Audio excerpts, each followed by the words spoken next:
খুব সহজে অল্প সময়ে হাঁস পরিষ্কার কিভাবে করতে হয় আর কিভাবে রান্না করলে অনেক বেশি মজার হয় আজকে সেটাই শেয়ার করব।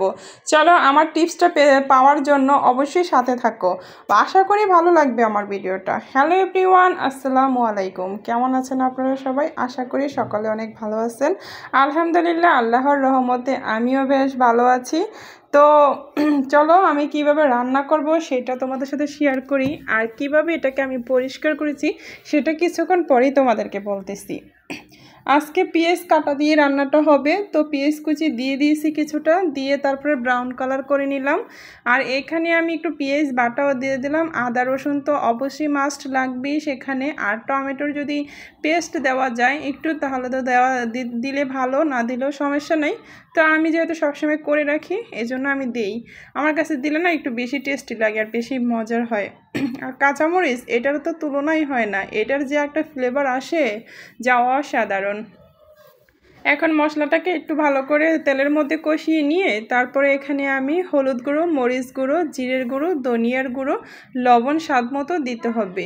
দিয়ে একসাথে এটাকে তারপরে ভালো করে পানি দিয়ে কষাতে হবে এমনভাবে যাতে এটা নিচের দিকে একটু একটু লেগে আসে, যে বুঝতে হবে যে মশলাটা এখন আর কাঁচা নেই, মশলাটা হয়ে গেছে। কারণ হাঁস হয়েছে এমন একটা জিনিস, এটাকে যদি মজা করে রান্না না করা যায় না তাহলে কিন্তু ভালো লাগে না খেতে। আর খাসির মাংস এই দুইটা জিনিস খুবই সেনসিটিভ, তাই যত্ন সহকারে রান্নাটা করতে হয়। তা আমি শিখেছিলাম আমার এক ভাবির কাছ থেকে, তাই সে আমাকে দাওয়াত করছিল। তো সেখানে গিয়েছিলাম, গিয়ে দেখি মানুষ এত মজার করে রান্না করতে পারে হাঁস, আসলে বলার বাহিরে। আসলে পরিবারের মানুষগুলো কিন্তু মজা করে রান্না করাগুলোকে খুব বেশি প্রশংসা করে, সেই মানুষটাকে খুব ভালোবাসে। তো আমার কাছে কিন্তু খুবই ভালো লাগে। এক সময় পারতাম না, তো আলহামদুলিল্লাহ এখন অনেক কিছুই পারি। তো এই তো এখন আমি এগুলোকে কষিয়ে নিব। চলো এখন আমি তোমাদের সাথে ওই টিপসটা শেয়ার করি। যদি হাঁসের মধ্যে বেশি গুঁড়ো গুঁড়ো পশম থাকে, তো আমাদের যেহেতু এটা সলতে মানে পরিষ্কার করতে দেখা যায় অনেক কষ্ট হয়, অসুবিধা হয়ে যায়। তাছাড়া দেখা যায় চামড়াটা ফেলে দিলে কিন্তু মজার না, কারণ হাঁসের মজাটা কিন্তু চামড়াতেই। তাহলে কি করা উচিত জানো? শুকনো চালের গুঁড়ো দিয়ে আর সুতি কাপড় এটা নিয়ে নিতে হবে, ওপরে গুঁড়িটা দিয়ে তারপরে ভালো করে আস্তে আস্তে করে ডলবে, দেখবে কি সুন্দর করে উঠে যায়। বুঝতে পেরেছো?